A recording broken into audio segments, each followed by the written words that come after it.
Record sportif, spectateurs emballés, nation galvanisée, les JO de 2012 ont été perçus comme un immense succès à Londres et dans tout le pays. Un an après, le parc olympique rouvre peu à peu ses portes au public. Une course de 5 km vient d'avoir lieu dans le stade et ce week-end, plusieurs stars des derniers Jeux reviennent pour une compétition internationale, y compris Usain Bolt. Le gouvernement assure que la Grande-Bretagne a déjà récolté 10 milliards de livres grâce aux affaires et au tourisme générés par les Jeux.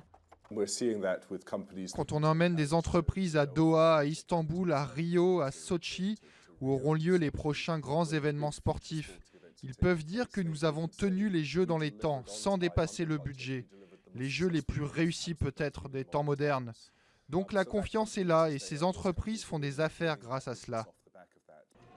Pourtant, impossible d'estimer exactement combien les Jeux ont rapporté.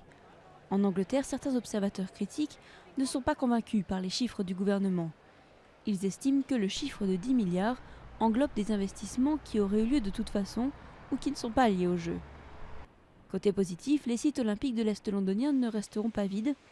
Leur avenir est assuré, y compris celui du stade, qui sera loué par un club de football à partir de 2016.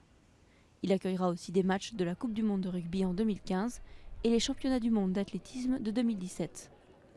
Le reste du parc olympique est en train d'être transformé avec 7000 nouvelles habitations, des écoles, des centres de santé et un grand espace vert. Mais à Stratford, les loyers ont beaucoup plus augmenté que dans le reste de la capitale. Peu de chance donc que les habitants du quartier, plutôt déshérités jusqu'à présent, puissent en profiter. Reste enfin la question des pratiques sportives. Là encore, les organisateurs affichent une satisfaction sans borne.